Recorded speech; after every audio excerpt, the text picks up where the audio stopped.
어머니, 여기 도장 찍으세요. 진명이 지금 당장 넘기시라고요. 아들 발인을 앞둔 장례식장. 미라는 맥주병을 번쩍 들어 시어머니의 머리 위로 그대로 쏟아버렸습니다. 시어머니는 울고 있는 손녀를 안고 오열했습니다. 바로 그때 수십 명의 경호원을 거느린 한 남자가 들이닥쳤습니다. 그는 시어머니 앞에 서더니 그대로 무릎을 꿇었습니다. 그 모습을 본 며느리의 얼굴은 사색이 되었죠. 도대체 이 남자는 누구이며 왜 그녀에게 무릎을 꿇은 걸까요? 사연을 시작하기 전에 구독과 좋아요를 눌러주시고 어디에서 듣고 계신지 댓글로 남겨주세요. 여러분의 가정에 평안과 행운이 함께하시길 바라겠습니다. 늦가을 오후였습니다. 장례식장 복도에는 흰 국화 냄새와 향 연기가 뒤섞여 낮게 떠돌고 있었어요. 조문객들의 발걸음은 하나같이 조심스러웠고 빈소안은 낮게 깔린 정적 속에 잠겨 있었습니다. 순자는 영정 앞에 앉아 있었습니다. 검은 상복 차림에 머리는 단정하게 빗어 넘겼지만 얼굴은 오래 앓은 사람처럼 창백하고 꺼져 있었어요. 눈 밑에는 짙은 그늘이 패어 있었고 두 손은 무릎 위에 얹은 채 미동도 하지 않았습니다. 영정 속 아들 태주는 환하게 웃고 있었습니다. 42살. 그 나이에 저렇게 웃는 사진 한 장만 남겨두고 가버렸더군요. 순자의 눈이 사진을 향했습니다. 눈물은 이미 말라 있었어요. 지난 1년 동안 너무 많이 흘렸기 때문이었죠. 1년 전 그날 밤이 떠올랐습니다. 밤 11시가 넘어 울린 전화 한 통. 떨리는 손으로 전화를 받았을 때 들려온 말은 단 한마디였어요. 아드님이 사고가 났습니다. 그날부터였습니다. 순자의 삶은 병원과 집, 그 두 곳 사이에서만 존재했어요. 새벽에 눈을 뜨면 병원으로 달려갔고 밤이 되면 가게 문을 닫고 다시 병원으로 향했습니다.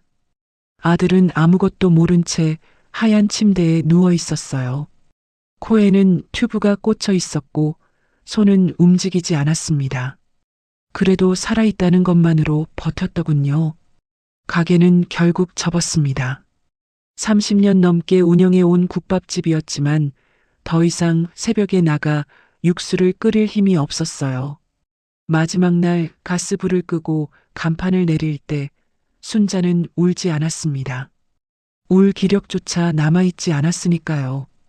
그렇게 1년이 흘렀습니다. 그리고 태주는 끝내 눈을 뜨지 못했어요. 순자는 지금 슬픔보다 더 깊은 곳에 가라앉아 있었습니다. 슬픔이라는 말로는 다 담을 수 없는 무겁고 텅 빈 감각이었죠. 그때 옆에서 작은 움직임이 느껴졌습니다. 손녀 하은이었어요. 10살짜리 아이가 검은 상복을 입고 할머니 옆에 바짝 붙어 앉아 있었습니다. 작은 손이 순자의 치마 자락을 꼭 쥐고 있었어요. 놓치면 어디론가 사라질 것처럼. 하은의 눈은 영정 사진을 향해 있었습니다. 아빠의 웃는 얼굴을 바라보는 아이의 눈에는 눈물이 맺혀 있었지만 울음소리는 나지 않았어요. 10살짜리 아이가 울면 할머니가 더 힘들어질까봐 꾹 참고 있었던 거였죠. 순자는 그 작은 손을 내려다보았습니다. 가슴이 저렸습니다. 이 아이가 없었다면 자신도 벌써 무너졌을 거라는 걸 순자는 알고 있었어요. 조문객 몇몇이 조용히 들어와 영정 앞에 절을 올리고 나갔습니다. 누군가는 순자의 손을 잡았고 누군가는 말없이 등을 두드렸어요. 고생 많으셨어요. 이제 좀 쉬세요. 위로의 말들이 귀를 스쳐 지나갔지만 마음에는 닿지 않았습니다. 그때 가까운 친척 한 사람이 조심스럽게 빈소 안을 둘러보더니 순자 옆에 앉으며 목소리를 낮추었습니다. 그런데 며느리는 아직도 안 왔어? 순자는 대답하지 않았습니다. 고개만 살짝 숙였어요. 장례 시작한 지 이틀이 다 됐는데 그 말이 끝나기도 전에 맞은편에 앉아있던 다른 친척이 낮은 목소리로 거들었습니다. 나도 이상하다고 생각했어. 문상객은 다 왔는데 정작 상주가 없으니 수군거림이 빈소 안에 조금씩 번졌습니다. 순자는 아무 말도 하지 않았어요. 입술을 꾹 다문 채 시선은 영정 사진에 고정한 채로 분노가 치밀었습니다. 하지만 순자는 그것을 꾹 눌러 삼켰어요. 지금 이 자리에서 며느리 얘기를 입에 담을 수는 없었습니다. 아들이 보고 있을 것 같았으니까요. 순자는 하은의 손을 살며시 잡았습니다. 작고 차가운 손이었어요. 할머니 옆에 있어. 하은은 말없이 고개를 끄덕였습니다. 그리고 다시 아빠 사진을 바라보았어요. 얼마 뒤 장례식장 직원이 조용히 다가와 고개를 숙였습니다. 내일 아침 9시에 발인입니다. 오늘 밤은 좀 쉬세요. 순자는 짧게 알겠다고 했습니다. 아직 하루가 조금 더 남아 있었어요. 아들 곁에 있을 수 있는 마지막 밤이었죠. 순자가 다시 영정 사진을 올려다보았습니다. 아들의 웃는 얼굴이 오늘따라 더 선명하게 보였어요. 그때였습니다. 복도 쪽에서 발걸음 소리가 들렸습니다. 조문객의 조심스러운 발걸음이 아니었어요. 빠르고 둔탁했습니다. 여러 사람이 한꺼번에 움직이는 소리였고 낯선 목소리들이 뒤섞여 점점 가까워지고 있었죠. 순자의 눈이 빈소 입구 쪽으로 향했습니다. 하은도 소리를 들었는지 할머니 치마를 더 꼭 쥐었어요. 발걸음 소리는 점점 커졌습니다. 빈소 안에 있던 사람들이 하나둘 입구 쪽으로 시선을 돌렸어요. 조문객들의 낮은 웅성거림도 잦아들었습니다. 향 연기 가득한 공기 속에 빠르고 거침없는 발소리가 복도를 울리며 다가오고 있었죠. 그리고 빈소 문이 열렸습니다. 며느리 최미란이었습니다. 검은 옷을 입기는 했지만 머리는 단정하게 세팅되어 있었고 입술에는 옅은 립스틱이 발려 있었어요. 그녀의 뒤로 두 사람이 따라 들어왔더군요. 친정어머니와 친정오빠였습니다. 오빠는 팔짱을 낀 채 빈소 안을 한번 훑어보았고 친정어머니는 고개를 꼿꼿이 세운 채 주변 조문객들에게는 눈길 한 번 주지 않았어요. 빈소 안의 공기가 달라졌습니다. 조문객들이 멈칫하며 서로 눈을 마주쳤습니다. 누군가는 입을 가리고 옆 사람에게 속삭였고 누군가는 그냥 입을 다문 채 시선만 움직였어요. 미라는 빈소 안으로 들어서자마자 상주 자리는 거들떠보지도 않았습니다. 이틀 만에 나타난 상주가 해야 할 일이 무엇인지 모를 리 없었을 텐데 그녀의 발걸음은 처음부터 순자를 향하고 있었어요. 조문객들이 그 모습을 보며 서로 눈을 마주쳤지만 미라는 아무것도 보이지 않는 사람처럼 곧장 걸어왔습니다. 순자는 그 순간 온몸이 굳는 것을 느꼈습니다. 지난 이틀 동안 코빼기도 비치지 않다가 지금 이 자리에 저 표정으로 나타난 며느리를 마주하는 순간 불길한 감각이 가슴 밑에서부터 치밀어 올랐어요. 미라는 순자 앞에 서더니 들고 온 가방에서 봉투 하나를 꺼냈습니다. 두툼한 서류 봉투였어요. 그녀는 그것을 순자의 무릎 위에 살며시 내려놓았습니다. 살며시라고 했지만 그 손길에는 온기가 없었어요. 순자는 봉투를 내려다보았습니다. 손이 가지 않았습니다. 미란이 먼저 입을 열었습니다. 어머니, 진명에 이제 저한테 넘기세요. 목소리는 낮았지만 단호했습니다. 옆에 앉아있던 친척들이 일제히 굳은 표정으로 미란을 쳐다보았어요. 순자는 잠시 눈을 감았습니다. 귓속에서 뭔가가 윙하고 울리는 것 같았어요. 방금 들은 말이 현실인지 아닌지 순간 판단이 서질 않았습니다. 지금 여기서 할 얘기는 아닌 것 같구나. 순자의 목소리는 낮고 차분했습니다. 떨리지 않으려고 애쓰고 있었어요. 미라는 고개를 저었습니다. 남편이 사준 집이잖아요. 제가 정리하는 게 맞죠? 그 말에 친정어머니가 거들었습니다. 목소리는 크지 않았지만 빈소안을 충분히 울렸어요. 젊은 사람 과부 만들어 놓고 나 몰라라 하면 안 되죠. 새 출발하려면 돈이 있어야 할 거 아니에요. 빈소안이 조용해졌습니다. 아까의 웅성거림과는 다른 침묵이었어요. 말문이 막힌 사람들의 침묵이었죠. 친정 오빠는 팔짱을 낀 채 순자를 내려다보고 있었습니다. 입꼬리가 아주 조금 올라가 있었어요. 비웃음인지 여유인지 구분하기 어려운 표정이었지만 순자의 눈에는 그게 뚜렷하게 보였습니다. 순자는 그 봉투를 바라보았습니다. 안에 뭐가 들었는지는 보지 않아도 알 수 있었어요. 진명의 이전 서류, 도장 하나면 끝나는 일이라고 저들은 생각하고 있을 터였습니다. 배신감이 밀려왔습니다. 아들이 식물인간으로 누워있던 그 1년 동안 미란이 병원에 나타난 날이 손에 꼽을 정도였다는 것을 순자는 기억하고 있었어요. 손녀 하은을 데려간 적도 없었고 병원비를 함께 감당하자고 말한 적도 없었습니다. 그런데 지금 이 자리에 저 서류를 들고 나타난 것이었죠. 순자는 봉투에 손을 얹었습니다. 그리고 천천히 옆으로 밀어냈어요. 이 얘기는 장례 끝나고 하자. 미란의 눈이 가늘어졌습니다. 어머니는 계속 미루실 거잖아요. 지금 얘기 끝내요. 내일 태준이 발인이야. 오늘은 이런 얘기 하지 말자. 그게 뭐요? 태준 씨 떠나보내기 전에 정리하면 좋잖아요. 조문객들 사이에서 불편한 기침 소리가 들렸습니다. 자리를 피하려는 사람들이 슬그머니 일어나기도 했어요. 그러나 대부분은 자리를 지킨 채 이 상황을 믿을 수 없다는 눈빛으로 바라보고 있었습니다. 순자는 그 시선들을 느꼈습니다. 주변 사람들이 지켜보고 있다는 것을, 하은이 옆에 앉아 이 모든 것을 듣고 있다는 것을 순자는 전부 알고 있었어요. 분노가 치밀어 올랐습니다. 이 자리에서 아들 영정 앞에서 이런 대화를 해야 한다는 것이 수치스럽고 억울했어요. 그 감정을 꾹 누르는데 온 힘을 쏟고 있었지만 손끝이 떨려오는 것은 어쩔 수 없었습니다. 순자는 천천히 입을 열었습니다. 그 집은 하은이 집이다. 태준이가 하은이를 위해 남긴 집이야. 나는 절대 못 넘긴다.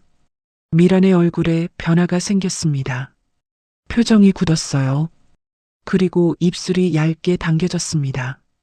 참고 있는 것인지 비웃고 있는 것인지 그 경계를 오가는 표정이었더군요. 친정 오빠가 처음으로 입을 열었습니다. 팔짱을 풀지 않은 채였어요. 어르신, 도장 하나면 끝나는 일 아닙니까? 간단하게 생각하세요. 그 말 한마디에 빈소한 친척들 사이에서 낮은 탄식이 새어나왔습니다. 순자는 미란의 오빠를 바라보았습니다. 그리고 아무 말도 하지 않았어요. 말을 잃은 것이 아니었습니다. 이 자리에서 더 말을 섞으면 안 된다는 것을 온몸으로 느끼고 있었으니까요. 하은이 순자의 손을 꼭 잡았습니다. 작고 차가운 손이었어요. 아이는 이 상황을 이해하지 못하면서도 할머니 옆에 붙어 있어야 한다는 것만은 알고 있는 것 같았습니다. 순자는 그 손을 꽉 쥐었습니다. 미라는 봉투를 다시 집어들더니 순자의 무릎 위에 한 번 더 올려놓았습니다. 어머니, 잘 생각하세요. 낮고 부드러운 목소리였지만 그 안에 담긴 것은 부드러움과는 거리가 멀었어요. 그 목소리에는 이제 낮은 위협이 깔려 있었습니다. 순자는 무릎 위에 올려진 봉투를 바라보았습니다. 손이 떨렸습니다. 분노 때문이었어요. 슬픔 때문이기도 했습니다. 아들 영정 앞에서 아들 제삿날에 이런 일을 겪고 있다는 사실이 가슴 깊은 곳을 후벼 팠습니다. 순자는 봉투를 들어 미란에게 돌려주었습니다. 몇 번을 말하는 거니 여기서 이런 얘기 그만하라고. 미란은 봉투를 받지 않았어요. 두 손을 몸 옆에 붙인 채 순자를 내려다보았습니다. 어머니가 끝까지 버티시면 법대로 할 거예요. 그게 더 복잡해지는 거 아시죠? 친정 오빠가 뒤에서 한 발 앞으로 나서며 거들었습니다. 어르신, 그냥 도장 하나 찍으시면 되잖아요. 뭘 이렇게 복잡하게 만드세요? 조문객 중 한 명이 자리에서 일어나 나지막하게 말했습니다. 아니, 이게 무슨 경우야? 여기가 어딘 줄 알고. 하지만 미라는 그 말이 들리지 않는 사람처럼 순자에게서 시선을 거두지 않았어요. 순자는 천천히 몸을 일으켰습니다. 무릎이 떨렸지만 등을 꼿꼿이 폈습니다. 그리고 미란을 똑바로 바라보았어요. 그 집은 하은이 집이다. 태준이가 하은이 위에 남긴 집이야. 내가 살아있는 한 절대 못 넘긴다. 미란의 눈이 가늘어졌습니다. 하은이요? 그 애는 제 법적 자녀예요. 제가 양육권자라고요. 넌 그의 엄마가 아니야. 빈소안이 조용해졌습니다. 순자의 목소리는 낮았지만 그 한마디는 공기를 가르듯 선명하게 울렸어요. 미란의 얼굴이 굳었습니다. 입술이 가늘게 떨렸습니다. 그녀는 잠시 아무 말도 하지 않았어요. 그 침묵이 오히려 더 불길했습니다. 그때 친정어머니가 나섰습니다. 목소리가 갑자기 높아졌어요.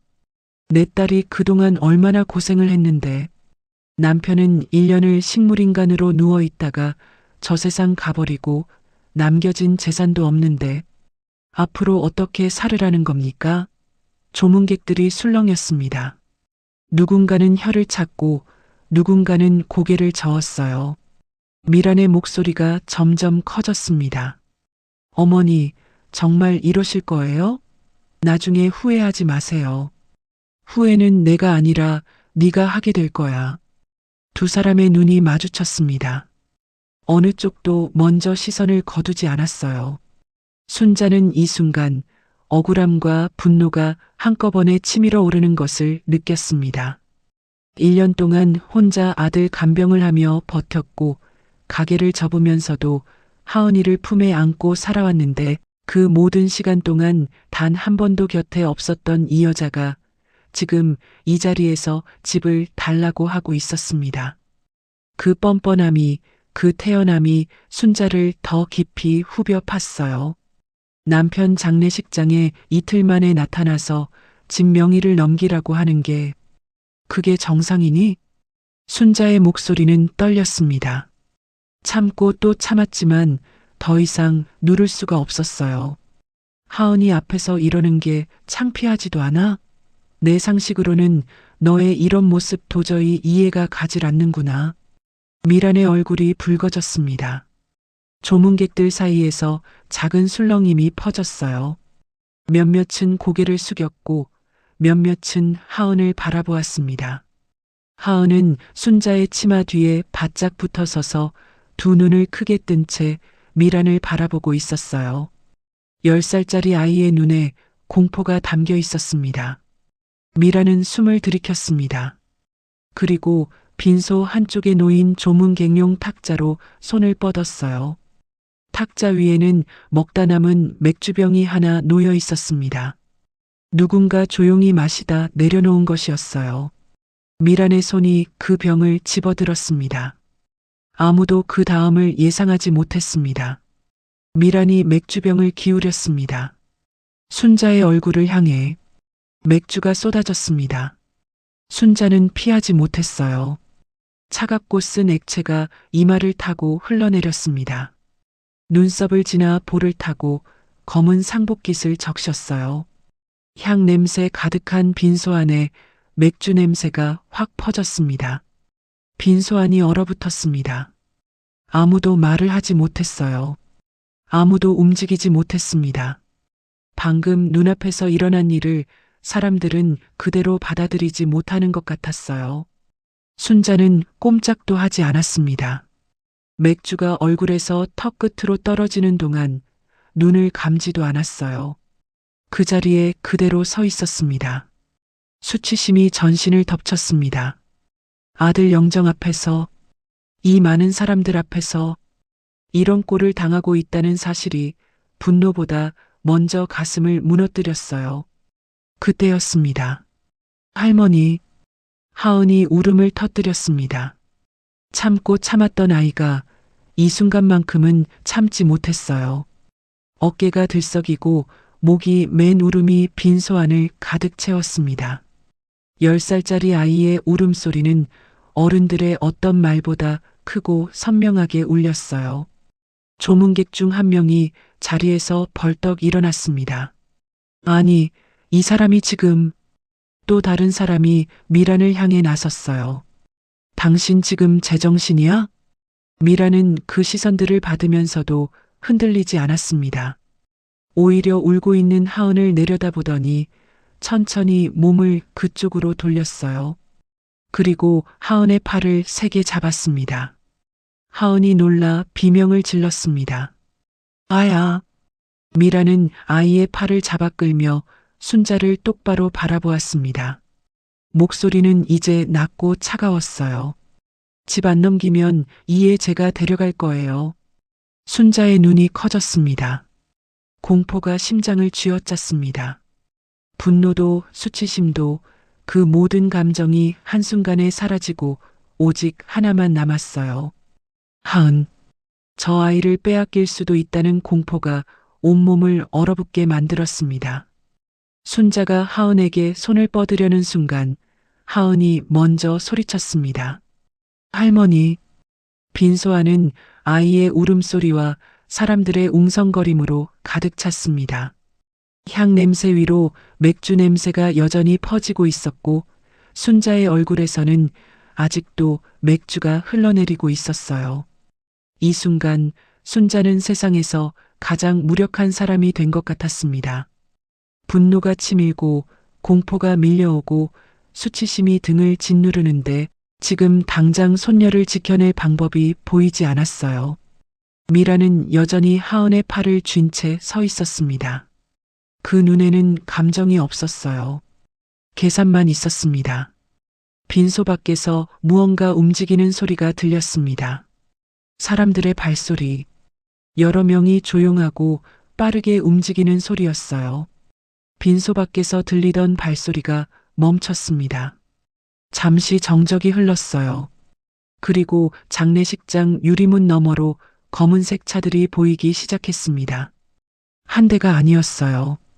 2대, 3대 차례로 미끄러지듯 들어서더니 장례식장 입구 앞에 나란히 멈춰 섰습니다. 값비싼 벤츠 차량들이었어요. 고급 차들이 줄지어 선 모습은 이 작은 장례식장 골목과는 전혀 어울리지 않는 광경이었습니다. 장례식장 직원 한 명이 창밖을 내다보다가 그대로 굳어버렸습니다. 입구 쪽을 향해 발을 때려다가 그냥 멈춰 선 채 바라보기만 했어요. 차 문들이 열리고 있었습니다. 체격이 좋은 남자들이 차에서 내려 주변을 빠르게 훑었습니다. 한 명은 장례식장 입구 쪽으로 걸어갔고 2명은 양옆에 자리를 잡았어요. 움직임이 군더더기 없이 조용하고 빨랐습니다. 경호원이었어요. 장례식장 앞을 지나던 사람들이 걸음을 멈추고 바라보기 시작했습니다. 복도에서 담배를 피우러 나왔던 조문객 몇몇도 그 자리에 굳어섰어요. 그리고 뒷좌석 문이 열렸습니다. 한 남자가 내렸습니다. 남자는 40대 후반쯤 되어 보였습니다. 검은 정장이 몸에 꼭 맞았고 넥타이 하나까지 흐트러짐이 없었어요. 그런데 이상하게도 그 단정함이 권위처럼 느껴지지는 않았습니다. 오히려 얼굴에는 어딘가 급하게 달려온 사람의 긴장감이 남아 있었어요. 눈빛이 흔들리고 있었습니다. 장례식장 입구를 바라보는 그 눈에는 분명 다른 감정이 담겨 있었죠. 장례식장 직원이 황급히 다가가 고개를 숙였습니다. 어서 오십시오. 안내해 드릴까요? 남자는 조용히 손을 들어 제지했어요. 그리고 아무 말 없이 안으로 걸어 들어갔습니다. 복도를 지나 빈소 쪽으로 향하는 그의 발걸음은 빠르지 않았어요. 그런데 묘하게 주변 공기를 바꾸는 걸음이었습니다. 복도에 있던 사람들이 자연스럽게 옆으로 비켜섰어요. 누군가가 속삭였습니다. 저 사람 혹시 정우그룹 회장 아니야? 설마 여기를 왜 와? 아니, 맞는 것 같은데. 저 경호원들 봐. 수군거림이 퍼졌지만 남자는 개의치 않았습니다. 시선은 오직 빈소 입구를 향해 있었어요. 빈소 문이 열렸습니다. 남자가 안으로 들어선 순간 빈소 안에 있던 사람들의 시선이 일제히 그쪽으로 쏠렸습니다. 아까까지 미란과 순자의 실랑이를 보며 술렁이던 공기가 전혀 다른 방향으로 굳어버렸어요. 미란도 그 남자를 바라보았습니다. 하은의 팔을 쥔 손이 잠깐 느슨해졌어요. 친정 오빠도 팔짱을 풀고 입구 쪽으로 시선을 돌렸습니다. 누군지는 몰라도 분위기가 심상치 않다는 걸 느끼는 것 같았어요. 남자의 눈이 빈소 안을 천천히 훑었습니다. 영정이 보였습니다. 흰 국화가 보였습니다. 굳은 얼굴의 조문객들이 보였습니다. 그리고 순자가 보였습니다. 남자의 발걸음이 멈췄습니다. 순자는 영정 앞에 서 있었어요. 검은 상복 차림이었는데 그 옷이 군데군데 젖어 있었습니다. 얼굴에도 아직 맥주 자국이 남아 있었어요. 이마부터 볼을 타고 흐른 흔적이 선명했습니다. 눈밑은 깊이 패여 있었고 입술은 굳게 다물려 있었어요. 온몸으로 무언가를 버티고 있는 사람의 모습이었습니다. 그 옆에는 작은 아이가 울고 있었어요. 눈이 벌겋게 부어 있었고 어깨가 들썩이고 있었습니다. 남자의 눈빛이 흔들렸습니다. 턱이 미세하게 당겨지는 게 보였어요. 그는 잠시 그 자리에 서서 순자를 바라보았습니다. 그 눈에 담긴 것은 당혹감이 아니었어요. 깊고 오래된 감정이었습니다.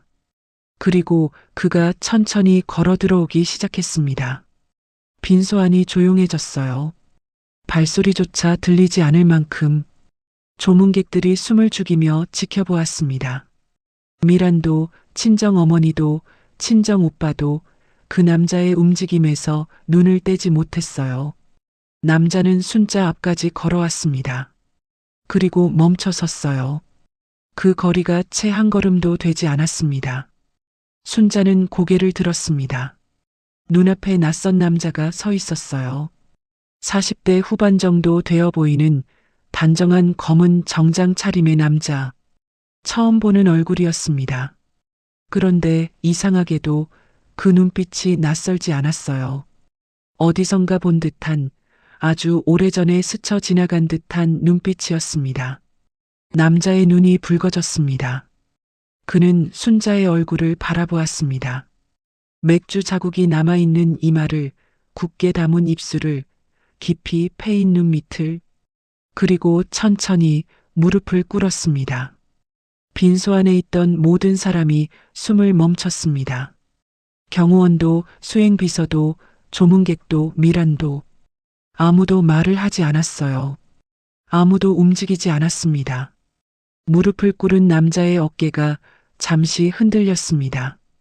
그는 고개를 숙인 채 잠시 아무 말도 하지 않았어요. 빈소 안의 향 냄새가 조용히 떠돌았습니다. 그리고 그가 고개를 들었습니다. 떨리는 목소리였습니다. 아주머니, 저 우석입니다. 기억하시겠어요? 순자의 눈이 천천히 커졌습니다. 우석, 그 이름이 귓속에서 울렸어요. 우석이? 까마득히 오래된 기억 속 어딘가에서 작고 허름한 옷을 입은 아이의 얼굴이 떠올랐습니다. 순자의 입술에서 그 이름이 흘러나왔습니다. 가늘고 떨리는 목소리였어요. 우석은 고개를 들었습니다. 눈이 붉어져 있었어요. 순자의 얼굴을 바라보는 그 눈에는 이 자리에 어울리지 않을 만큼 오래되고 깊은 감정이 담겨 있었습니다. 네. 그때 그 우석이가 저예요. 아주머니가 밥도 주시고 갈 곳 없던 저 재워주셨잖아요. 목소리가 끝까지 버티지 못했습니다. 마지막 말은 거의 떨림에 가까웠어요. 30년 전 이야기였습니다. 우석의 기억은 언제나 그 골목에서 시작됐어요. 좁고 낡은 시장 골목. 생선 비린내와 된장 냄새와 기름 냄새가 뒤섞인 복잡하고 낯설지 않은 냄새. 어린 시절의 우석에게 그 골목은 온 세상이었습니다. 15살이었어요. 할머니와 단둘이 살던 시절이었죠. 할머니는 시장 한켠에서 작은 좌판을 펼치고 채소를 팔았습니다. 넉넉하진 않아도 그럭저럭 살아갈 수 있었어요. 할머니가 곁에 있는 한은. 그런데 그 할머니마저 세상을 떠난 겁니다. 우석은 그날을 아직도 기억했어요. 겨울이었습니다. 병원 복도에 혼자 서 있던 그 차가운 느낌이 30년이 지난 지금도 발끝부터 올라오는 것 같았죠. 아무도 없었어요. 연락할 사람도 기댈 곳도. 15살짜리 아이에게 세상은 하루아침에 너무 넓어져 버렸습니다. 설상가상으로 집주인이 찾아왔어요. 밀린 월세가 석 달치였습니다. 15살짜리 아이가 감당할 수 있는 돈이 아니었어요. 집주인은 단호했습니다. 그날로 단칸방에서 짐을 싸야 했어요. 이불 하나, 옷 몇 벌. 그게 전부였습니다. 그렇게 거리로 나앉은 겁니다. 달리 갈 곳이 없었어요. 아는 곳이라고는 그 시장 골목뿐이었으니까요. 잠은 시장 창고 한켠에서 웅크리고 잤습니다. 밥은 굶는 날이 더 많았어요. 며칠째 제대로 먹지 못하던 날이었습니다. 다리에 힘이 풀려서 골목 담벼락에 등을 기대고 주저앉았어요. 눈앞이 노래지는 것 같았습니다. 그 상태로 얼마나 있었는지 몰랐어요. 그때 국밥 냄새가 났습니다. 진하고 구수한 냄새였어요. 사골 육수가 오래 끓어 넘칠 것 같은 속을 뒤집어 놓는 냄새였죠. 고개를 들었더니 바로 앞에 작은 국밥집이 있었습니다. 낡은 천막 아래 가마솥이 놓여 있었고 그 앞에 아주머니 한 명이 서 있었어요. 순자였습니다. 그녀는 우석을 바라보았어요. 위아래로 한번 훑었습니다. 남루한 옷차림, 퀭한 눈, 담벼락에 기댄 채 일어서지 못하는 아이. 아주머니는 아무 말도 하지 않았어요. 한참을 바라보더니 조용히 안으로 들어갔습니다. 우석은 그냥 일어서려 했어요. 눈치가 보였으니까요. 그런데 잠시 뒤 아주머니가 다시 나왔습니다. 두 손에 국밥 한 그릇을 들고 여기 앉아서 먹어. 그게 다였습니다. 설명도 질문도 불쌍하다는 말도 없었어요. 그냥 국밥 한 그릇을 내밀었습니다. 당연한 것처럼, 원래 그렇게 하는 것처럼. 우석은 그 국밥을 받아들었어요. 첫 숟가락을 뜨는 순간 눈물이 났습니다. 소리는 내지 않았어요. 그냥 뜨거운 것이 눈에서 뺨으로 흘러내렸고 그는 고개를 숙인 채 국밥을 먹었습니다. 그렇게 먹은 밥이 처음이었어요. 그렇게 맛있는 밥도 처음이었죠. 그날 이후였습니다. 우석은 매일 그 국밥집 앞을 서성였어요. 순자는 매일 아무 말 없이 밥 한 그릇을 내줬습니다. 돈을 받은 적이 없었어요. 어느 날 용기를 내서 왜 주냐고 물었습니다. 순자는 대수롭지 않다는 듯 말했어요. 배고픈 사람한테 밥 주는 게 뭐가 이상해. 그리고 어느 날 우석이 창고 한켠에서 잔다는 걸 알게 된 순자가 말했습니다. 갈 데가 없니? 그럼 우리 집에 와서 지내. 우석은 고개를 저었어요. 신세를 더 질 수 없다고 생각했습니다. 순자는 한 번 더 말했어요. 자리 하나 더 펴면 되는 거야. 같이 가자. 그렇게 몇 달을 순자의 집에서 살았습니다. 새벽마다 함께 시장에 나가 가게 준비를 도왔어요. 육수를 끓이고 그릇을 닦고 재료를 손질했습니다. 그 시간 동안 순자는 한 번도 짐스럽다는 눈빛을 보낸 적이 없었습니다. 고맙다는 말을 먼저 꺼내기가 부끄러울 만큼 그냥 당연한 일처럼 대해줬어요. 그게 어린 우석에게는 오히려 더 크게 느껴졌습니다. 그 몇 달이 우석의 삶을 바꾼 시간이었습니다. 살아야겠다고, 제대로 살아야겠다고 처음으로 마음먹은 것도 그 새벽들이었어요. 우석은 이 이야기를 낮은 목소리로 천천히 꺼냈습니다. 빈소안은 조용했어요. 조문객들이 숨소리도 죽인 채 듣고 있었습니다. 이야기가 이어지는 동안 빈소 한켠에 앉아있던 시장 상인 몇몇이 서로 얼굴을 마주보기 시작했어요. 오래전 같은 시장에서 장사를 하던 분들이었습니다. 한 분이 조심스럽게 입을 열었어요. 맞다, 그때 그 우석이 맞네. 옆에 있던 분이 고개를 끄덕였습니다. 맞아, 맞아. 순자 씨가 그 아이 데리고 살았잖아. 내가 기억해. 순자 씨가 가난한 사람들 밥 많이 먹였지. 그때도 한두 명이 아니었는데. 낮고 따뜻한 목소리들이 빈소 안에 조용히 번졌습니다. 조금 전까지 팽팽하게 당겨져 있던 빈소 안의 공기가 조용히 달라지고 있었어요. 조문객들의 굳었던 얼굴에 조금씩 온기가 돌기 시작했습니다. 우석은 이야기를 마치며 고개를 숙였어요. 성공하고 나서 가게를 다시 찾아갔습니다. 꼭 한번 뵙고 싶었어요. 그런데 이미 이사를 가신 뒤였더군요. 그 뒤로 수소문을 해봤지만 찾을 수가 없었습니다. 그는 잠시 멈췄습니다. 오늘에야 이렇게 뵙게 됐습니다. 이런 자리에서 이런 모습으로 우석의 눈이 다시 순자의 얼굴로 향했습니다. 아직 맥주 자국이 남아있는 얼굴이었어요. 젖은 상복이었습니다. 그 모습을 바라보는 우석의 눈빛이 흔들렸어요. 아주머니 덕분에 제가 굶어 죽지 않았습니다. 빈소 안이 조용했습니다. 순자는 아무 말도 하지 못했어요. 눈물이 고이고 있었습니다. 1년 내내 참아온 눈물이 이 순간 더 이상 버티지 못하는 것 같았어요. 가슴 깊은 곳에서 뜨거운 것이 차올랐습니다. 슬픔인지 감동인지 아니면 그 두 가지가 한꺼번에 밀려오는 것인지 스스로도 알 수 없었어요. 그 변화를 느끼는 사람이 또 있었습니다. 미란이었어요. 그녀는 서류 봉투를 쥔 채 그 자리에 서서 달라진 빈소 안의 분위기를 읽고 있었습니다. 눈빛이 흔들리고 있었어요. 빈소 안은 조용했습니다. 조문객들은 저마다 눈을 내리깔거나 손을 모은 채 그 여운 속에 잠겨 있었습니다. 시장 상인들 중 몇몇은 눈가를 훔치고 있었어요. 순자는 눈물을 닦지 못했습니다. 손이 올라가질 않았어요.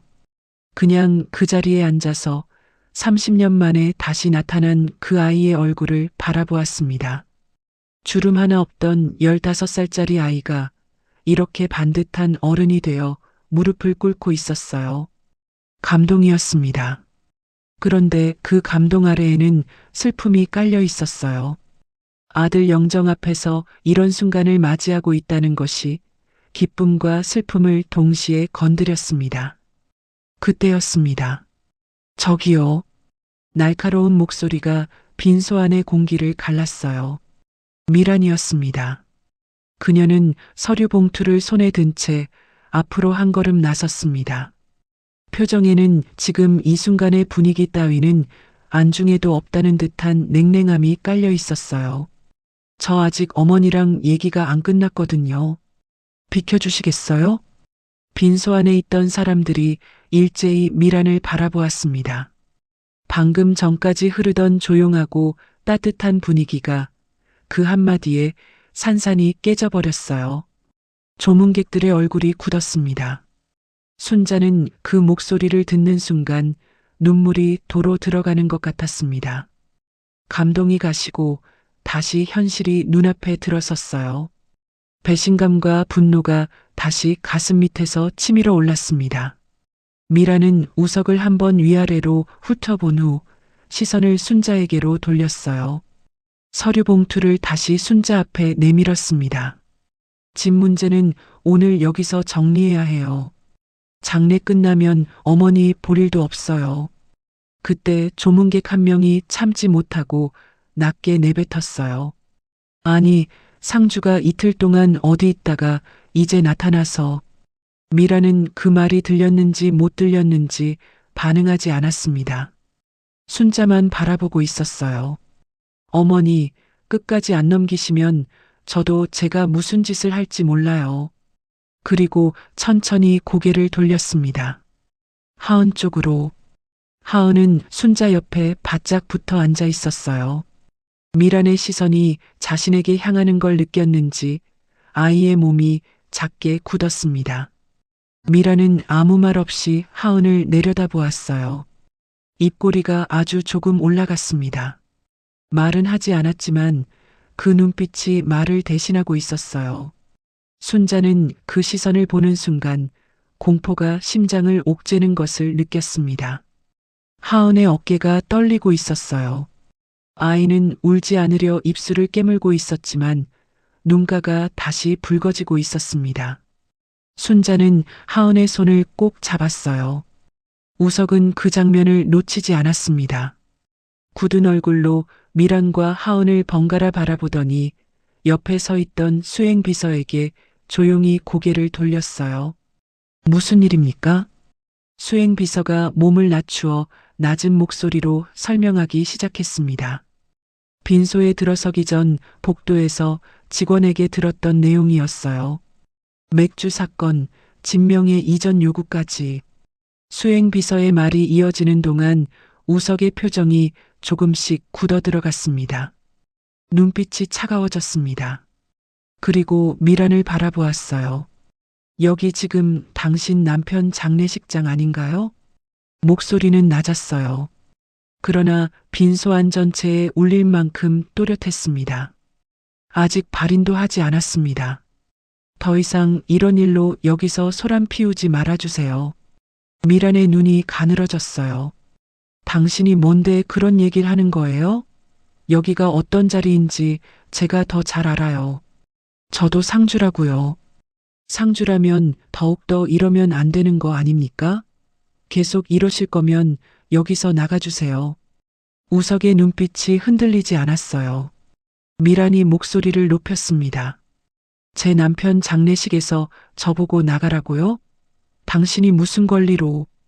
친정 오빠도 앞으로 나섰어요. 우리는 가족이라고요. 가족을 내쫓는 게 말이 됩니까? 우석은 그 말에 대답하지 않았습니다. 대신 수행비서에게 조용히 말했어요.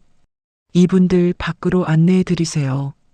수행비서가 고개를 끄덕였습니다. 그리고 빈소 입구 쪽에 서 있던 경호원들이 천천히 안으로 들어왔어요. 체격이 좋은 남자 둘이 미란과 친정 오빠 쪽으로 조용히 다가섰습니다. 말은 하지 않았어요. 그냥 그 자리에 서는 것만으로도 충분했습니다. 미란의 얼굴이 붉어졌어요. 손대지 마요. 나 안 나가요. 친정 어머니가 소리쳤습니다. 이게 무슨 짓이에요? 사람들 앞에서. 그러나 경호원들은 흔들리지 않았습니다. 수행비서가 정중하게 말했어요. 밖에서 말씀하시면 됩니다. 나오시죠. 미라는 버텼습니다. 그러나 경호원 둘이 양옆에서 자리를 잡자 더 이상 물러설 곳이 없었어요. 그녀는 발을 질질 끌다시피 하며 밀려나기 시작했습니다. 빈소문을 나서면서 뒤를 돌아 소리쳤어요. 두고 봐요. 법대로 할 거야. 그 집 반드시 받아낼 거라고. 복도까지 울려 퍼지는 목소리였습니다. 하지만 빈소문이 닫히자 그 소리는 점점 멀어졌어요. 빈소 안에 정적이 내려앉았습니다. 순자는 굳은 채로 앉아 있었습니다. 하은이 할머니 팔에 얼굴을 묻었어요. 작은 어깨가 조용히 떨렸습니다. 순자는 그 어깨를 감싸 안았어요. 손에 힘이 들어갔습니다. 안도감이 밀려왔습니다. 그러나 완전한 안도는 아니었어요. 미란이 내뱉은 마지막 경고가 귓속에 남아 있었습니다. 우석이 순자 앞으로 다가와 천천히 고개를 숙였습니다. 아주머니, 이제 걱정하지 마십시오. 집도 손녀도 제가 지켜드리겠습니다. 순자는 우석을 바라보았어요. 말이 나오지 않았습니다. 고개를 끄덕이는 것으로 대신했어요. 눈물이 다시 고였지만 이번에는 닦을 수 있었습니다. 향 연기가 조용히 빈소 안을 떠돌았습니다. 영정 속 태주는 여전히 웃고 있었어요. 장례가 끝난 뒤 돌아온 순자의 집은 다시 조용해졌습니다. 하은은 학교에 갔고 순자는 혼자 아들이 남긴 작은 집 안에 앉아 있었어요. 미란이 내뱉은 마지막 말이 며칠이 지나도록 귓속에서 지워지지 않았습니다. 법대로 하겠다는 말, 집을 반드시 받아내겠다는 말, 그리고 하은이를 바라보며 자신이 무슨 짓을 할지 모른다고 말하던 그 말이 조용한 집 안에서 유독 크게 울렸어요. 순자는 두려웠습니다. 자신이 법을 아는 사람이 아니라는 것을, 미란이 어떤 방법으로 집을 빼앗으려 할지 알 수 없다는 것이 가슴을 짓눌렀어요. 그러던 어느 날 우석에게서 연락이 왔습니다. 아주머니, 저희 법무팀이 아드님 사고 관련 서류를 한번 살펴봐도 되겠습니까? 제가 도움을 드리려면 먼저 전체 상황을 파악해야 할 것 같습니다. 순자는 망설이지 않았어요. 믿을 수 있는 사람이 그것뿐이었으니까요. 그렇게 우석의 법무팀이 움직이기 시작했습니다. 처음에는 단순한 서류 검토였어요. 태준의 재산 목록, 부동산 등기, 통장 거래 내역 같은 것들이었습니다. 진명의 문제를 정리하는 데 필요한 기본적인 확인 작업이었죠. 그런데 법무팀장 박 부장이 서류 더미를 넘기다가 손을 멈췄습니다. 보험 증권이었어요. 한 장이 아니었습니다. 꺼내도 계속 나왔어요. 박 부장은 테이블 위에 보험 증권을 하나씩 펼쳐놓기 시작했습니다. 나란히 늘어놓고 보니 그제야 전체 규모가 눈에 들어왔어요. 8개였습니다. 박 부장 옆에 앉아있던 젊은 직원이 숫자를 다시 세었습니다. 하나, 둘, 셋. 그리고 천천히 고개를 들었어요. 보험이 너무 많습니다. 박 부장은 증권들을 차례로 확인했습니다. 생명보험, 상해보험, 재해사망보험. 보장 내용은 달랐지만 공통점이 하나 있었어요.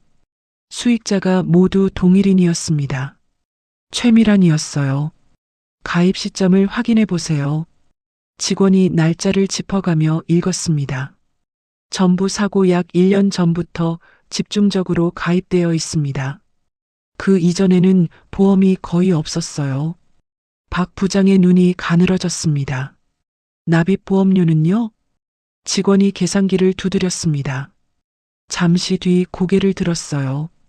태준 씨 월급 수준에 비해 보험료가 지나치게 높습니다.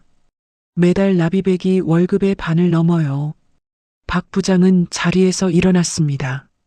보험 설계사를 찾아가야겠어요. 보험 설계사는 서울 외곽의 작은 사무실에서 만났습니다.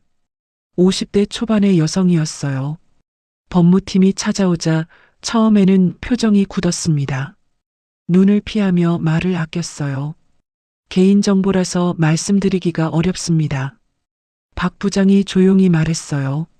저희는 지금 법적 절차를 준비하고 있습니다. 협조해 주시는 게 서로에게 좋을 겁니다. 설계사는 한동안 말이 없었습니다. 창밖을 바라보다가 천천히 입을 열었어요. 보험 상담은 남편분이 아니었습니다. 거의 부인이 혼자 오셨어요. 혼자요? 네.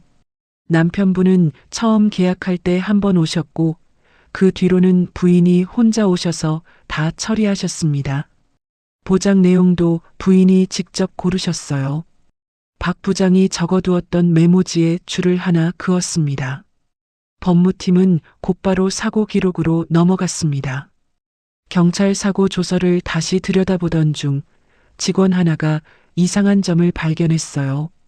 블랙박스 영상이 없습니다. 제출이 안 됐나요? 네. 사고 당시 차량에서 블랙박스가 회수되지 않았다고 나와 있습니다. 기기 자체가 없었다고 기록되어 있어요. 박 부장은 사고 차량 처리 기록을 확인했습니다. 차는 사고 이후 견인되어 지정 폐차장으로 이송된 상태였어요. 폐차 처리가 예정되어 있었습니다. 아직 폐차됐는지 확인해봐요. 빨리요. 직원이 전화를 걸었습니다. 잠시 뒤 수화기를 내리며 말했어요. 다행히 아직 처리가 안 됐답니다. 이번 주 안으로 예정되어 있었대요. 법무팀은 그날 오후 폐차장으로 향했습니다. 폐차장은 도시 외곽에 있었습니다. 찌그러지고 망가진 차들이 겹겹이 쌓여 있었어요. 기름 냄새와 쇠 냄새가 뒤섞인 곳이었습니다. 직원의 안내를 받아 안쪽으로 들어가자 구석에 사고 차량이 있었어요. 앞부분이 심하게 찌그러진 채로 폐차를 기다리고 있었습니다. 박 부장이 차 문을 열었어요. 안은 먼지가 쌓여 있었습니다. 시트는 뒤틀려 있었고 유리 파편이 바닥 곳곳에 남아 있었어요. 직원들이 손전등을 켜고 차 안을 꼼꼼히 살폈습니다. 운전석, 조수석, 뒷좌석을 차례로 들여다보았어요. 그때였습니다. 조수석 앞 발판 쪽을 살피던 직원이 손을 뻗었어요. 좌석 밑 깊숙한 곳이었습니다. 뭔가 있습니다. 꺼내 든 것은 납작하게 파손된 휴대폰이었어요. 화면은 산산조각이 나 있었고 본체도 심하게 구겨져 있었습니다. 그러나 형태는 남아 있었어요. 사고 당시 현장에서 발견이 안 된 거 맞죠? 직원이 사고 기록을 다시 확인했습니다. 네. 피해자 소지품 목록에 없습니다. 현장에서 수거되지 않았어요. 박 부장은 휴대폰을 비닐봉지에 담았습니다. 파손이 심했지만 메모리 칩만 살아있다면 달랐어요. 데이터 복원 전문가한테 가져가세요. 최대한 빠르게요. 이건 우연이라고 보기 어렵습니다. 박 부장의 입안에서 그 말이 맴돌았습니다. 말로 꺼내지는 않았어요. 아직 확인된 것은 아무것도 없었으니까요. 그러나 지금까지 드러난 것들이 머릿속에서 하나씩 연결되고 있었습니다. 사고 1년 전부터 집중적으로 가입된 보험 8개. 상담을 주도한 사람은 남편이 아니라 아내. 사라진 블랙박스. 그리고 좌석 밑에서 발견된 휴대폰. 폐차장을 나서는 법무팀의 발걸음이 빨라졌습니다. 데이터 복원 전문가의 사무실은 여의도 한 건물 지하에 있었습니다. 창문 하나 없는 방이었어요. 형광등 불빛만 가득한 공간에 컴퓨터 서너 대가 놓여 있었고 각종 장비들이 빼곡히 들어차 있었습니다. 복원 전문가 이 대표는 파손된 휴대폰을 건네받자마자 말없이 들여다보았어요. 앞면은 완전히 박살이 나 있었고 본체는 한쪽이 눌린 채 뒤틀려 있었습니다. 심하네요. 박 부장이 물었습니다. 복원이 가능합니까? 이 대표는 기기를 이리저리 돌려보더니 조심스럽게 뒷판을 분리했어요. 안쪽을 들여다보며 말했습니다. 메모리 칩 상태에 달려 있어요. 며칠 걸립니다.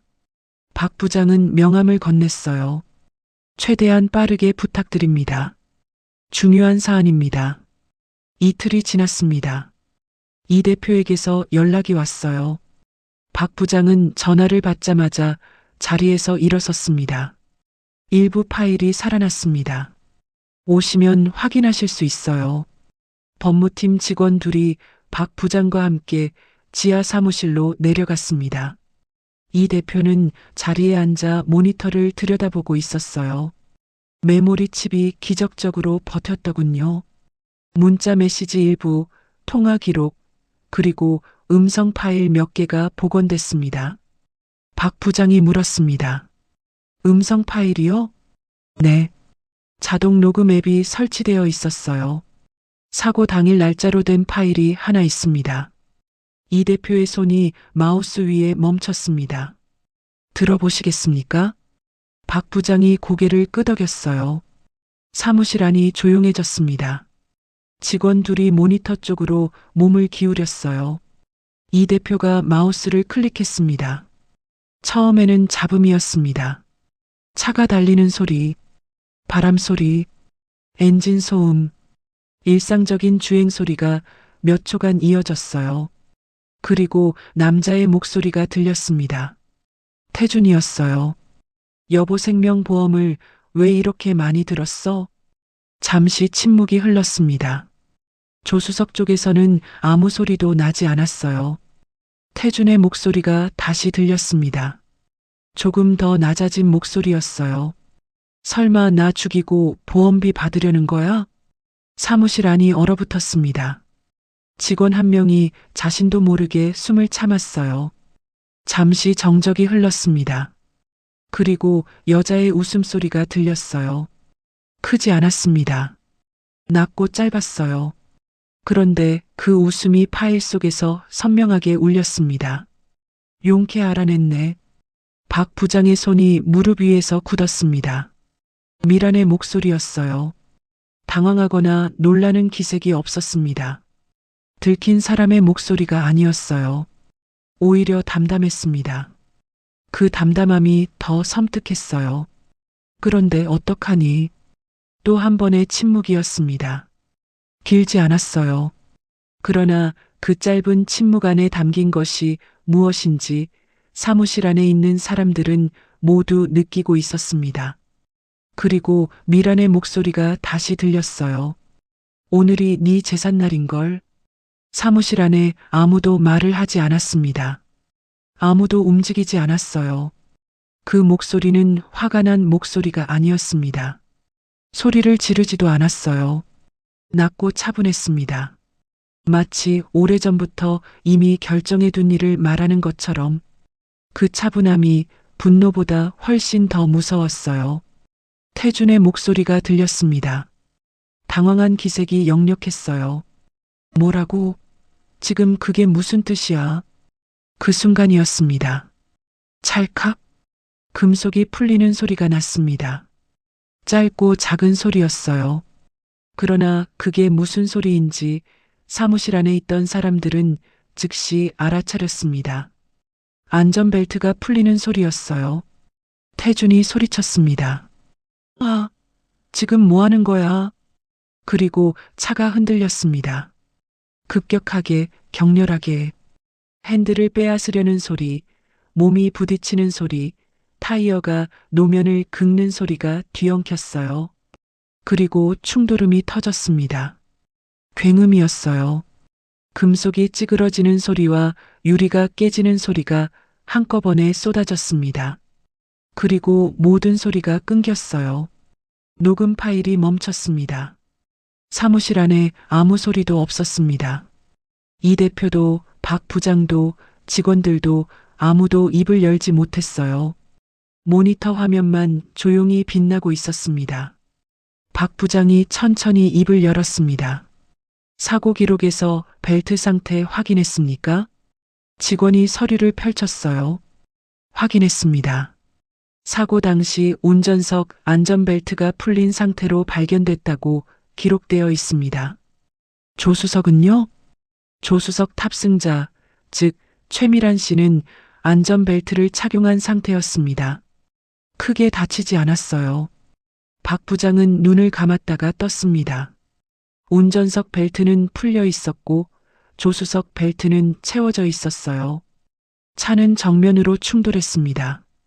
벨트를 하지 않은 운전자는 중상을 입어 식물인간이 됐고 벨트를 한 조수석 탑승자는 가벼운 부상으로 걸어서 나왔습니다. 파일 속 그 소리가 다시 귓속에 울렸어요. 이 파일과 사고 기록, 보험 서류 전부 정리해서 경찰에 넘기십시오. 오늘 안으로요. 직원들이 일제히 움직이기 시작했습니다. 박 부장은 이 대표에게 고개를 숙였어요. 수고하셨습니다. 파일은 원본 그대로 보존해 주십시오. 법무팀이 지하 사무실을 나서는 동안 복도에는 아무도 없었습니다. 엘리베이터 문이 닫히고 건물 밖으로 나오자 차가운 바깥 공기가 얼굴을 쳤어요. 박 부장은 차에 오르기 전 잠시 멈췄습니다. 휴대폰을 꺼내 우석에게 전화를 걸었어요. 회장님, 지시하신 이태준 씨 사고에 대해 조사 끝났습니다. 어르신도 함께 들으셔야 할 것 같습니다. 그날 저녁이었습니다. 우석의 차가 순자의 집 앞에 멈췄어요. 차에서 내려 초인종을 누르자 잠시 뒤 순자가 문을 열었어요.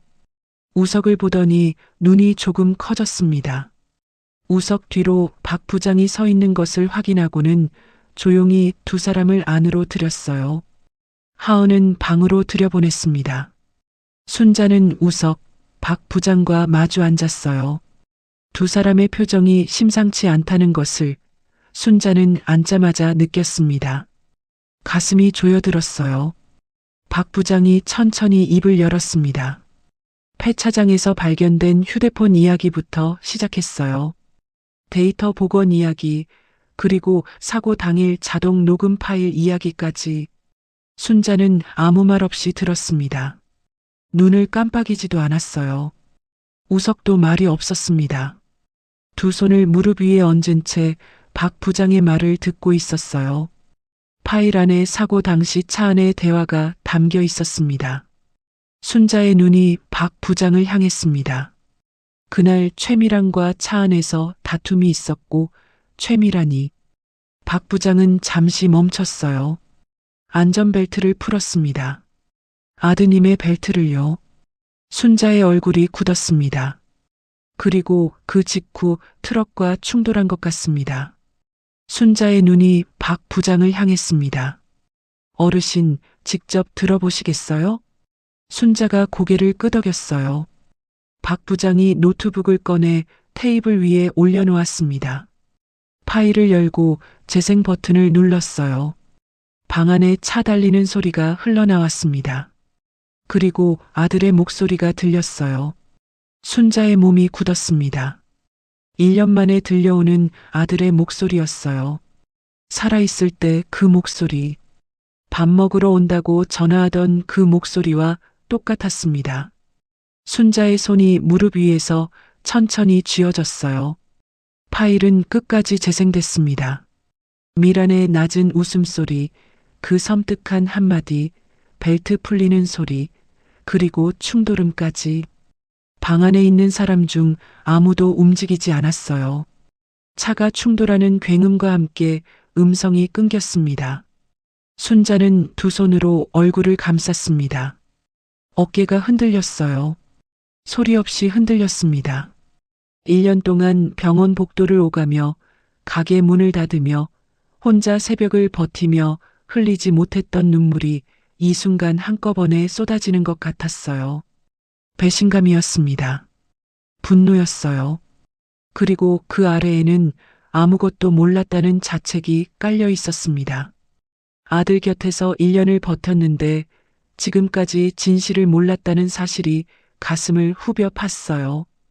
우석은 두 손을 꽉 쥔 채 고개를 숙이고 있었습니다. 턱 근육이 당겨졌어요. 눈가가 붉어져 있었지만 입술을 굳게 다물고 있었습니다. 한참이 지나서야 순자가 천천히 손을 내렸어요. 눈물이 볼을 타고 흘러내린 자국이 선명했습니다. 그러나 눈빛은 흔들리지 않았어요. 태준이가 죽임을 당한 거네요. 박 부장은 대답하지 못했습니다. 우석이 천천히 입을 열었어요. 아주머니. 목소리가 낮고 떨렸습니다. 그는 말을 잇지 못하고 잠시 멈췄어요. 눈가가 더 붉어져 있었습니다. 제가 더 일찍 찾아뵀어야 했습니다.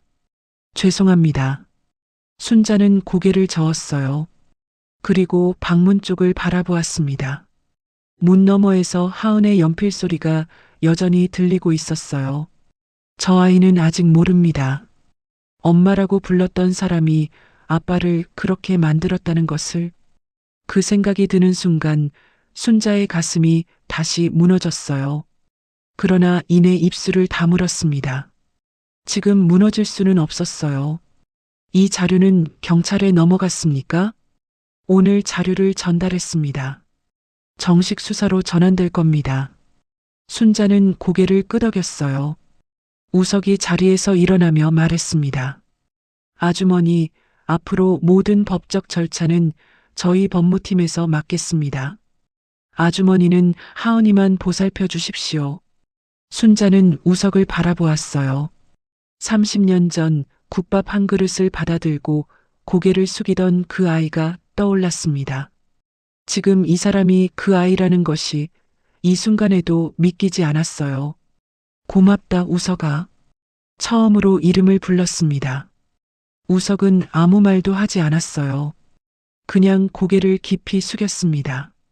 두 사람이 나간 뒤 방 안에 혼자 남은 순자는 한동안 그 자리에 앉아 있었어요. 노트북이 치워진 테이블을 바라보았습니다. 방금 들었던 그 소리들이 아직 귓속에 남아 있었어요. 순자는 눈을 감았습니다. 태준아, 미안하다. 그 말이 목 안에서 맴돌았지만 밖으로 나오지 않았어요. 같은 시각, 미라는 자신의 아파트 거실 소파에 앉아 있었습니다. 휴대폰을 손에 들고 보험사 고객센터 번호를 들여다보고 있었어요. 보험금 지급 심사가 어디까지 진행됐는지 확인하려던 참이었습니다. 창밖으로 저녁 불빛이 하나둘 켜지고 있었어요. 미란의 얼굴에는 긴장감이 없었습니다. 기다리는 사람의 여유가 있었어요. 그녀는 아직 아무것도 몰랐습니다. 경찰 수사는 빠르게 진행됐습니다. 법무팀이 넘긴 자료는 방대했어요. 사고 당일 녹음 파일, 보험 가입 기록 8건, 보험 설계사 진술, 사고 차량 정밀 조사 결과까지. 경찰은 자료를 검토하자마자 정식 수사로 전환했습니다. 그러나 수사가 진행되는 동안 미라는 아무것도 몰랐어요. 그녀의 일상은 달라지지 않았습니다. 아침에 일어나 커피를 마시고 친정 어머니와 전화를 했어요. 그리고 매일 한 번씩 보험사 고객센터에 전화를 걸었습니다. 심사 결과가 언제 나옵니까? 조금만 더 기다려 주십시오. 그 기다림이 며칠째 이어지고 있었어요. 미라는 초조했습니다. 그러나 불안하지는 않았어요. 자신이 놓친 것이 없다고 믿었으니까요. 블랙박스는 사고 현장에서 이미 처리했고 휴대폰은 차 안에서 찾지 못한 채 넘어갔습니다. 증거가 없다고 생각했어요. 그러던 어느 날 오전이었습니다. 보험사에서 연락이 왔어요. 최미란 고객님, 보험금 지급 심사가 완료됐습니다. 지점에 방문하시면 지급 절차를 진행해 드릴 수 있습니다. 미라는 전화를 끊었습니다. 그리고 잠시 그 자리에 앉아 있었어요. 이제 다 끝났어. 입꼬리가 올라갔습니다. 오랫동안 쥐고 있던 것을 내려놓는 느낌이었어요. 서둘러 외출 준비를 했습니다. 옷을 골라 입고 거울 앞에서 머리를 정돈했어요. 얼굴에 화장을 하면서 거울 속 자신을 바라보았습니다. 오랜만에 홀가분한 표정이었어요. 보험사 지점은 강남 한복판에 있었습니다. 유리로 된 깔끔한 건물이었어요. 로비 안으로 들어서자 차가운 공기가 얼굴을 스쳤습니다. 로비는 넓고 조용했어요. 안내 데스크 직원이 미소를 지으며 고개를 숙였습니다. 어떻게 오셨습니까? 보험금 수령하러 왔어요. 최미란입니다. 직원이 서류를 확인하더니 안쪽 창구로 안내했어요. 미라는 창구 앞 의자에 앉았습니다. 로비 안에는 서너 명의 고객이 순서를 기다리고 있었어요. 평온하고 조용한 공간이었습니다. 창구 직원이 화면을 들여다보며 말했어요. 확인됐습니다. 보험금 총액은 8억 원입니다. 8억. 미란의 얼굴에 만족스러운 미소가 번졌습니다. 그 숫자가 귓속에서 울렸어요. 지금까지의 모든 시간이 이 순간을 위한 것이었다는 듯 가슴 안에서 뜨거운 것이 차올랐습니다. 지급 절차를 위해 잠시 기다려 주십시오. 네, 괜찮습니다. 미라는 의자에 등을 기댔어요. 휴대폰을 꺼내 화면을 들여다보았습니다. 절차가 완전히 끝나고 나서 친정 어머니에게 연락하려 했어요. 로비 안은 여전히 조용했습니다. 그때였어요. 유리문이 열렸습니다. 미라는 반사적으로 입구 쪽을 바라보았어요. 경찰이었습니다. 사복 차림의 형사 2명이 로비 안으로 걸어 들어왔어요. 뒤이어 제복을 입은 경찰관 한 명이 더 들어왔습니다. 그들의 시선이 로비를 천천히 훑다가 미란에게 고정됐어요. 미란의 얼굴에서 혈색이 빠졌습니다. 형사가 걸어왔어요. 느리지도 빠르지도 않은 걸음이었습니다. 그 걸음이 오히려 더 무거웠어요. 최미란 씨 맞습니까? 미란의 입술이 열렸지만 소리가 나오지 않았습니다. 형사가 신분증을 꺼내 보였어요. 살인미수 및 보험사기 혐의로 체포합니다. 미란의 몸이 굳었습니다. 방금 들은 말이 귓속에서 울렸어요. 살인미수, 보험사기, 그 단어들이 머릿속에서 따로따로 떠다니는 것 같았습니다. 형사가 이어서 말했어요. 사고 당시 차량 내부 녹음 파일을 확보했습니다. 그 한마디에 미란의 눈이 흔들렸습니다. 녹음 파일. 있을 수 없는 일이었어요. 휴대폰은 차 안에서 찾지 못했으니까요. 그런데 어떻게 폐차 직전에 그 차에서 좌석 밑 깊은 곳에서 미란의 얼굴이 하얗게 질렸습니다. 로비 안에 있던 고객들이 일제히 상황을 바라보았어요. 창고 직원은 당황한 얼굴로 굳어 있었습니다. 화면에는 아직 보험금 지급 절차 화면이 떠 있었어요. 8억. 그 숫자가 화면 위에 그대로 남아 있었습니다. 형사가 미란의 뒤로 돌아섰어요. 손 앞으로 내밀어 주십시오. 미란은 움직이지 않았습니다. 다리에 힘이 빠진 것인지 버티는 것인지 구분이 안 됐어요. 손 내미세요. 형사의 목소리가 다시 더 또렷하게 울렸습니다. 미란의 손이 천천히 앞으로 나왔어요. 수갑이 채워졌습니다. 그 소리가 조용한 보험사 로비 안에 선명하게 울렸어요. 로비 안에 있던 사람들이 숨을 죽였습니다. 조금 전까지 8억이라는 숫자를 들으며 미소를 짓던 사람이 지금은 수갑을 찬 채 형사 옆에 서 있었어요. 형사가 미란의 팔을 잡아 출구 쪽으로 이끌었습니다.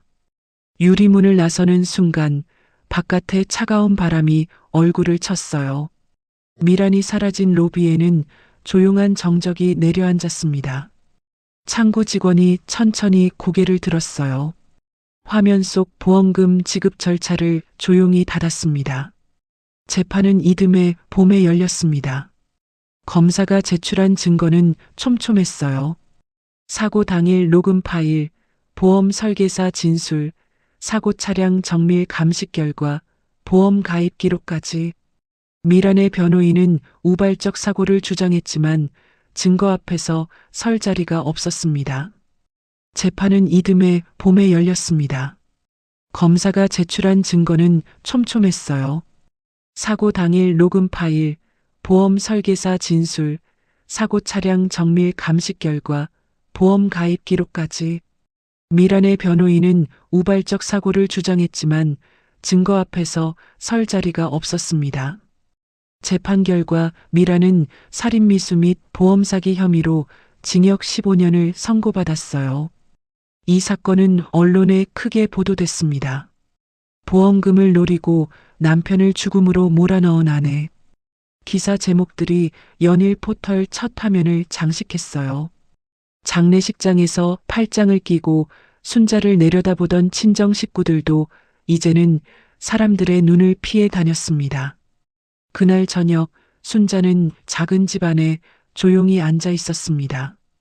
뉴스에서 판결 소식이 흘러나왔어요. 순자는 텔레비전 화면을 바라보았습니다. 한동안 말이 없었어요. 눈물이 나지 않았습니다. 슬픔도 기쁨도 아니었어요. 다만 오래되고 무거운 것이 천천히 가슴에서 빠져나가는 느낌이었습니다. 억울했던 것들이, 참아왔던 것들이 조금씩 내려앉는 것 같았어요. 방문이 열렸습니다. 하은이 고개를 내밀었어요. 할머니, 밥 먹어야지. 순자는 하은을 바라보았습니다. 그 작은 얼굴을 한참 들여다보았어요. 그래, 먹자. 순자가 천천히 일어섰습니다. 몇 달이 흘렀습니다. 미란이 교도소에 수감된 뒤 순자의 집은 오랫동안 조용했어요. 하은은 학교에 다녔고 순자는 집안을 정리하고 밥을 짓고 빨래를 했습니다. 겉으로는 평온한 일상이었어요. 그러나 순자의 가슴 한켠에는 여전히 채워지지 않는 무언가가 남아 있었습니다. 어느 날 새벽이었어요. 순자는 잠에서 깼습니다. 시계를 보니 새벽 4시였어요. 누운 채로 천장을 바라보았습니다. 오래전 국밥집 새벽이 떠올랐어요. 육수를 끓이기 위해 어둠 속에서 일어나던 그 새벽들. 시장 골목에 불빛이 하나씩 켜지던 풍경. 그리고 배고픈 사람들이 줄을 서던 모습이었습니다. 순자는 천천히 몸을 일으켰어요. 그리고 그날부터 움직이기 시작했습니다. 시장 골목에 작은 가게 하나가 다시 문을 열었습니다. 낡은 천막 아래 가마솥이 놓였고 이른 아침부터 육수 끓이는 냄새가 골목을 가득 채웠어요. 사골을 오래 고아 만든 진하고 구수한 냄새였습니다. 시장 골목을 지나던 사람들이 걸음을 멈추고 코를 킁킁거렸어요. 간판은 크지 않았습니다. 낡은 나무판에 손으로 쓴 글씨가 있었어요. 따뜻한 밥 한 끼. 가게 한쪽 벽에는 작은 종이가 붙어 있었습니다. 삐뚤빼뚤한 글씨로 이렇게 쓰여 있었어요. 형편이 어려운 학생은 그냥 들어와서 먹으면 됩니다. 순자가 돌아온 것이었습니다. 시장 상인들이 하나둘 소식을 들었어요. 오래전 같은 골목에서 장사하던 분들이 가게 앞에 모여들었습니다. 문 앞에 서서 들여다보다가 순자와 눈이 마주치면 손을 흔들었어요. 순자 씨, 다시 시작하는 거야? 순자는 국자를 들고 웃었습니다. 네. 짧은 대답이었지만 그 웃음 안에 담긴 것은 짧지 않았어요. 5년 넘게 닫혀있던 가게를 다시 여는 일이 쉽지 않았다는 것을 옆에서 지켜본 사람들은 알고 있었습니다. 가게는 금세 자리를 잡았어요. 아침 일찍부터 시장 상인들이 들어와 국밥 한 그릇씩 먹고 나갔습니다. 점심때는 근처 학생들이 들어왔어요. 주머니를 만지작거리며 벽에 붙은 종이를 바라보다가 순자가 그냥 앉아라고 말하면 그제야 자리에 앉았습니다. 순자는 말없이 국밥 한 그릇을 내줬어요. 돈을 받지 않았습니다. 30년 전과 똑같았어요. 하은은 학교에서 돌아오면 곧장 가게로 왔어요.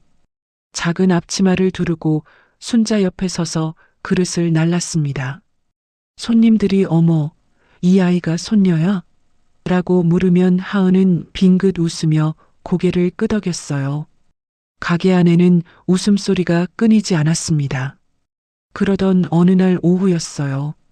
가게 문이 열렸습니다. 순자는 가마솥 앞에서 국자를 젓다가 고개를 들었어요. 문 앞에 서 있는 사람을 보고 손이 잠시 멈췄습니다. 우석이었어요. 검은 외투 차림이었습니다. 경호원도 수행비서도 없었어요. 혼자였습니다. 가게 안을 한번 둘러보더니 조용히 안으로 들어왔어요.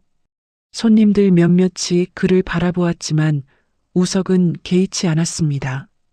그냥 빈자리를 찾아 앉았어요. 순자는 아무 말 없이 국밥 한 그릇을 들고 왔습니다. 테이블 위에 내려놓았어요. 30년 전 시장 골목에서 했던 것처럼 우석은 숟가락을 들었습니다. 천천히 한 숟가락 떴어요. 입에 넣는 순간 눈빛이 달라졌습니다. 무언가 오래된 기억이 떠오르는 사람의 눈빛이었어요. 아주머니, 국밥 맛은 예전 그대로네요. 순자는 대답하지 않았습니다. 그냥 조용히 웃었어요. 그 웃음 안에는 많은 것이 담겨 있었습니다. 지난 1년의 시간, 아들을 떠나보낸 슬픔, 손녀를 지켜야 한다는 두려움, 그리고 지금 이 자리에 이렇게 앉아 있을 수 있다는 안도감. 그 모든 것이 그 짧은 웃음 안에 있었어요. 우석이 국밥 그릇을 반쯤 비웠을 때였습니다. 가게 문이 벌컥 열렸어요. 할머니, 하은이었습니다. 책가방을 한쪽 어깨에 걸친 채 뛰어들어왔어요. 볼이 발갛게 달아올라 있었습니다. 가게 안을 한번 훑더니 순자에게 달려왔어요. 할머니, 나 엄청 배고파. 오늘 급식이 별로였어. 순자는 하은의 머리를 쓰다듬었습니다. 뺨이 차가웠어요. 찬바람을 맞으며 뛰어온 것이었죠. 앉아. 금방 줄게. 하은은 자리에 앉다가 우석을 발견했어요. 방긋 웃으며 고개를 꾸벅 숙였습니다. 우석도 웃으며 고개를 끄덕였어요. 순자가 국밥 한 그릇을 가져다 놓자 하은은 숟가락을 집어들었습니다. 한 숟가락 크게 뜨더니 눈을 동그랗게 떴어요. 할머니 국밥이 세상에서 제일 맛있어. 진짜로. 가게 안에 웃음이 퍼졌어요. 손님들도 우석도 그리고 순자도 함께 웃었습니다. 순자는 그 웃음소리를 들으며 가마솥 앞으로 돌아섰어요. 육수가 보글보글 끓고 있었습니다. 하얀 김이 피어오르며 가게 안을 가득 채웠어요. 가슴이 따뜻했습니다. 슬픔도 분노도 두려움도 아닌 그냥 단순하고 순수한 따뜻함이었어요. 오랫동안 잊고 있었던 감각이었습니다. 밖에서는 시장 골목에 저녁 불빛이 하나둘 켜지기 시작했어요. 사람들의 발걸음이 바빠지고 상인들의 목소리가 골목을 채우고 어디선가 고기 굽는 냄새도 흘러왔습니다. 그 모든 소리와 냄새 위로 순자의 국밥 냄새가 시장 골목에 잔잔하게 퍼지고 있었어요. 그날도 그 골목은 따뜻했습니다. 오늘 이야기 어떠셨나요? 살다 보면 주인공 순자처럼 도저히 버틸 수 없을 것 같은 순간이 찾아올 때가 있습니다. 그럴 때 우리를 일으켜 세우는 건 거창한 무언가가 아닙니다. 따뜻한 밥 한 그릇, 그리고 곁에 있어주는 한 사람이면 충분하지요. 오늘 사연에 공감하신다면 무료로 할 수 있는 구독과 좋아요로 마음을 나눠주세요. 그리고 사연 주인공에게 건네고 싶은 위로나 응원의 말이 있으시다면 댓글로 남겨주세요. 당신의 한마디가 누군가에겐 오늘 하루를 버틸 큰 힘이 됩니다. 늘 건강하시고 내일도 밝고 따뜻한 하루가 되시길 바랍니다.